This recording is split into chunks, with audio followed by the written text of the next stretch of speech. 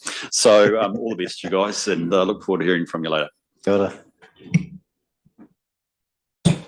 See you in June, that's right. Okay. Until audit status update, Steve. And you're standing in for Aaron, if I recall correctly. A common sense of illness, I think, is what I'm picking up today. Yes, unfortunately, Aaron is sick today, so I'm standing in on his behalf. I'm happy to take the report as read and just take any questions that councillors may have. Brilliant. Okay, thank you. Very succinct report. Good to see, the quantum of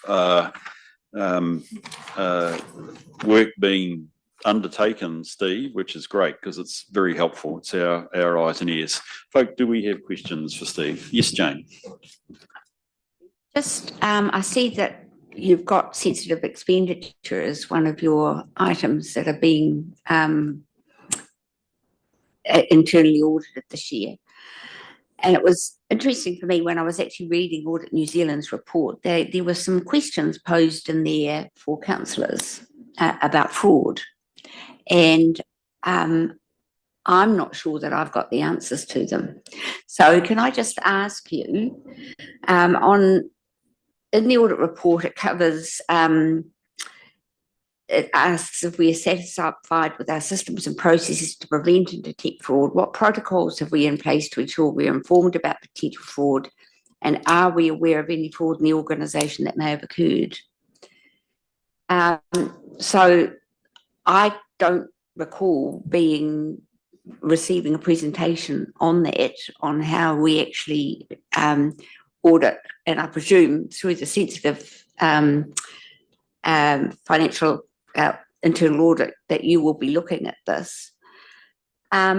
So can you tell me in the normal business of council, how would we be informed of fraud if it had occurred in the organisation? And has there been any items of fraud in the financial year? And will this come through this particular audit, or is there a wider audit that does that also? So it will come through as part of this audit as well, but there is a wider audit piece that's done every year as part of the Audit New Zealand processes, where we confirm to them whether or not there's been any fraud, and there hasn't been. So every year there's a declaration that's done as part of that audit from both Fiona, I think Doug does as well, in terms of whether there's been any fraud within the organisation. So that's part of that wider audit process. Stuart, you've got a question? Are we going to add to that? Oh, thank you. Yeah. Matt, in our debrief on 4.1, was there a change in the IT security action in terms of, just want to explain that, the cryptography one? Yes, thank you, Stuart. Do you just want to mention that? Yeah, so within the report, the date that was included there was incorrect. So that point was extended out to end of 2024, and there is work ongoing in that area. If you want a detailed update, I would need to do that in publicly excluded because of the sensitive nature of cybersecurity. Effectively, what Councillor Crosby is mentioning is not a red risk outstanding now, so it's still a red item, but the time frame for that was agreed to be moved to another year. Correct. Because it requires other processes internally to be undertaken to close off that risk. That's correct. So that's been extended, so it's not an overdue item. Can I just circle back to Jane's question? Yes. Oh, sorry, Kevin. Oh, no, I think we had it's a very good question. I like the question. And I just would like to just round that one out if I could, Jane. You're quite right. Doug and Fiona on our behalf have to sign a representation to the auditors that essentially we have maintained appropriate control. There is an absence of fraud, and we've told them of everything. And so the critical question is, and it will come with what is known as a letter of representation, which we will have to give them the day they give us the audit report on the annual report. The question now is, how do we get ourselves ready for that? Which is really, in lots of ways, your question. because we've done that every year since Adam was a cowboy, if that's an appropriate saying. I don't know whether I'm allowed to say it or not. So we've done it in some way, whether intuitively, whether through ignorance. And the question is, there's something that we should do that just ties that together in the October meeting when we will recommend the signing of the accounts. Steve, I'd put it in that sort of phrase to you. Have you got any reflections on that? So within our fraud policy, there's a process that happens if a fraud is identified where that will be escalated up to the chair of the Audit and Risk Committee, I believe. So there is a process within that so that if that did happen, the councillors would be informed through that process so that you could then be comfortable that you're getting that information and can sign off that letter of representation. I think, Jane, there's also in addition to that, and I quite agree with you on that one, Steve. I think in addition to that, we as a committee have to think more broadly. How do we get assurance? That's what we're meant to be doing here. How do we get assurance that there is good control and an absence of fraud? That's actually one of the reasons the Sexual Internal Audit program is really important to us, because it's telling us, at least in these areas, that actually control is in place. Or indeed, if controls aren't in place, there are solid recommendations to improve the position. So there's one area. Another area clearly is, as you've pointed out before, Steve, that we've got the auditor looking at internal control. Not that their assurance is complete. You've got to read their report very carefully. Their internal controls only relate to the preparation of the financial statements, not the broader ongoing day-to-day maintenance of systems and processes, but that is one other form. There are other ways in which we can do it, but broadly it's through this internal audit. So I think, Jane, what it comes back to, and I mean, we have got a set program now, but potentially next year when we consider what is the work program, that would be well worth thinking through.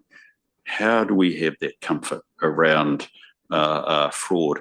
It's not identified for us, Steve, as a big risk. It is a risk. So in other words, it's not strategic. It's not sitting on our strategic risk register as far as I can recall, but it is still a risk that actually essentially is being managed by management on an ongoing basis. We just have to work out how we see that. Yeah, so a couple of points on that. I guess within every of our individual audits, there's a fraud element that we're looking at in terms of making sure there is not fraud, especially when it comes to the reviews like procurement, sensitive expenditure, that type of thing. Also, as part of our audit program previously, we have done an organisation-wide fraud risk assessment as a separate review, and that came up to one of the previous risk and assurance committees. So that is built into our program as well in terms of an overall fraud risk review in terms of the organisation.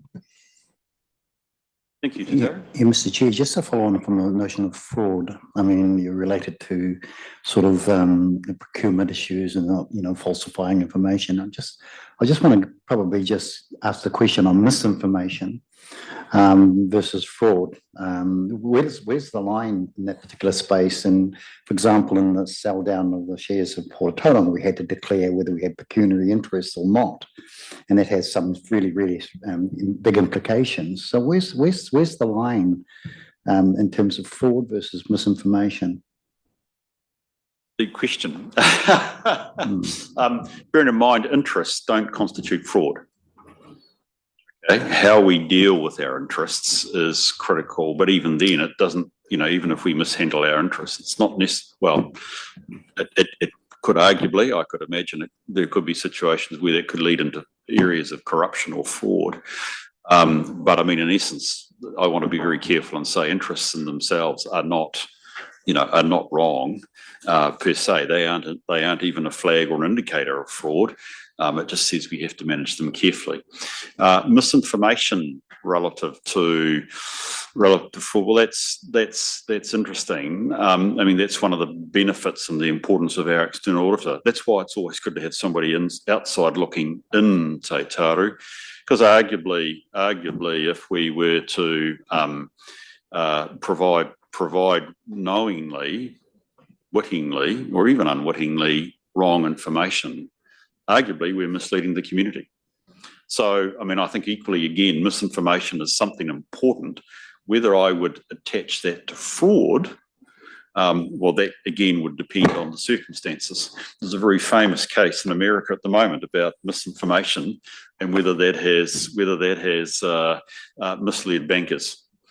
So, you know, again, we have to be conscious and aware without without seeing that necessarily as being something that in the first instance constitutes fraud. Because you emphasise the word assurance. Yeah. Yes, That's right. we need to be assured. We have to, and that's our role. That's our role as a committee, risk and assurance. Brilliant. Any other, yes, Doug? Thanks, Chair. It's an interesting topic, but I think essentially you don't know what you don't know when it comes to fraud. And it's not until some of the things turn up on your desk to say, well, someone's done you over, that you think, shit, how can we? And I think that, was it Christchurch City? No, Dunedin City Council, where the guy misappropriated a whole lot of vehicle sales. I'm sure the mayor and the chief executive every year signed off that disclosure in terms of opportunity fraud that was going on under their noses. I suppose my view of this is that the internal audit review should incorporate from time to time some deep dives in asking the question, what is the opportunity for fraud, as opposed to what is the fraud? And you can't identify that opportunity for fraud unless you actually get out there at the coalface and identify procedures and processes that you think, well, shit, someone could milk this. It's a difficult area. I mean, I sign that every year, knowing that the opportunity to do it is always out there somewhere, but nothing's been brought to my attention or the chief executive's attention in terms of someone actually doing it. I think, Steve, just to make your point, you do have an eye to the fraud aspect in any of this work that you actually do, which is important for us to remember, correct? Correct. So when we're doing the audits, it is exactly that, looking at the controls that are in place to prevent fraud in the first place or detect it if it does happen. So the audit encompasses making sure those controls are in place and operating effectively to prevent fraud. So that is one of the focuses. Thank you. Kevin? Oh, thank you, Mr. Chairman. I'm just looking at the internal audit work plan 23-24 status number 2. And I see there, Stephen, you've got freshwater management key risk mitigations on hold. Understand down the bottom, it says you're placed on hold due to uncertainty currently present in this space. Understand that, because the Crown doesn't know what it's doing, and understand that. But because this council voted 10 days ago to proceed with the NPSFM draft plan change, whatever number it is, on fresh water to September 25, does that give you certainty now that we want to proceed, or are we still awaiting Crown decisions before we push the go button on this? No, certainly if that has been adopted in terms of the freshwater NPS that's been adopted, the council's always able to adopt something that the government is pushed back or whatever. So if that has been adopted, certainly we can bring that back onto the audit Oh, you program. can press the go button on this now? Yeah, definitely. Oh, sweet. Yeah. Oh, okay. Okay, so you might want to indicate with the next Can meeting in June where that sits Can we in terms of refer that in the minutes, that can now go. Press the green button on that, please, Matt. Yeah, I think what will be happening is Steve's team will be talking to the staff involved in the scope and how the adoption that council has undertaken changes or brings forward the scope of work. So that update can come in June, can't it, Steve, whether that's back on or not? Definitely, yes. Sweet. Thank you. Any other questions or comments folk would like to raise at this stage? No? Thank you for that. Very good discussion and appreciate that. And actually, to go back to your question, this is the engine room of assurance for us. That's why what Steve and Aaron bring to us is so important. It's our chance to use our eyes, internal eyes, to look.